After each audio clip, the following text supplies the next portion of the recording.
சென்னை தியாகராய நகர் முழுவதுமே மழைநீரால் சூழ்ந்து காணப்படுகிறது. குறிப்பாக அந்த உஸ்மான் சாலையில் என்ன சூழல் அப்படின்றத நம்ம தற்பொழுது காட்சிகளாக பார்த்து வருகிறோம். இதனால வாகன ஓட்டிகளுமே வாகனங்களை மெதுவாக இயக்கி செல்கிறார்கள். தொடர்ந்து சென்னையின் பல பகுதிகளில் கனமழை நீடிக்கக்கூடிய நிலையில் சென்னை தியாகராய நகரில் என்ன கள சூழல் அப்படின்றத பார்த்து கொண்டிருக்கிறோம். களத்திலிருந்து விவரங்களோடு இணைகிறார் எம்முடைய செய்தியாளர் ரேவதி. எப்பொழுதுமே மக்கள் கூட்டத்தோடு காணப்படக்கூடிய ஒரு பகுதி சென்னை தியாகராய நகர். கனமழை தொடரக்கூடிய சூழல்ல அங்கு எப்படி இருக்கிறது? முழுமையான விவரங்களை வழங்கலாம். வணக்கம். டிட்வா புயல் தொடர்ந்து பல்வேறு இடங்களில் அதன் தாக்கத்தை காத்துக் கொண்டிருக்கிறது.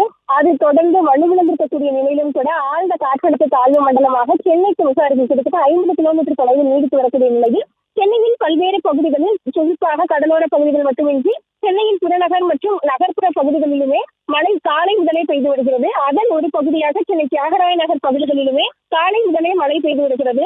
இந்த மழை தொடர்ந்து இருக்கக்கூடிய நிலையில் சாலையில் மழை நீர் தேங்கி இருப்பதை நம்மால் இப்ப பார்க்க முடிகிறது. நாம் இருக்கக்கூடிய இடம் தியாகராய நகர் நார்த் உஸ்மான் சாலை என்று சொல்லக்கூடிய ஒரு முக்கிய பிரதான சாலையாக இருக்கிறது. இந்த சாலை மேம்பாலத்திற்கு இணைக்கக்கூடிய பகுதியாக இருக்கக்கூடிய நிலையில் இந்த பகுதியை பொதுவாக பேருந்து செல்லக்கூடிய பகுதியாகவும் இருக்கிறது. அதே போல் பொதுமக்களும் அதிகப்படியாக பயன்படுத்தக்கூடிய ஒரு இடமாக இருக்கிறது. இந்த சாலையை பொறுத்தவரை எப்போதுமே மிகவும் வாகனங்கள் தொடர்ந்து வந்து கொண்டிருக்கக்கூடிய பிஸியான ரோடுகள் சொல்லக்கூடிய அளவில் இருக்கக்கூடிய நிலையில் இந்த சாலை எப்போதுமே இது போன்ற சிறிய மழை பெய்தாலே இது போன்ற மழையை தேங்குவது வாடிக்கையாக இருப்பதாகவே இருக்கக்கூடிய பொதுமக்கள் தரப்பில் சொல்லப்படுகிறது.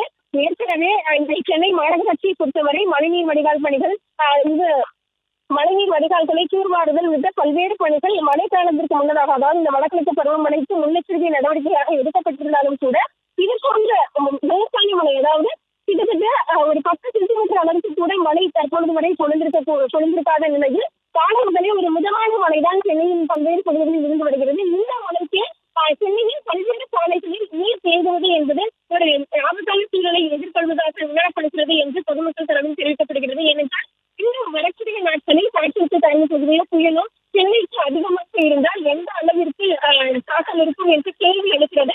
இதன் காரணமாகவே இந்த பகுதியில் இந்த லேசான மழைக்கு மழைநீர் தேங்கி இருக்கிறது. இது மிகவும் மோசமான நிலையாகவே இருக்கிறது.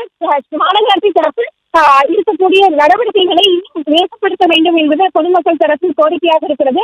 இந்த சாலையில் இந்த பகுதி தொடங்கி மழைநீர் தேங்கி இருப்பது மட்டுமின்றி இதற்கு அருகில் இருக்கக்கூடிய பதினொன்றாம் சாலை என்று சொல்லப்படுவார்கள். இந்த சாலையில் பொதுமக்கள் அதிகமாக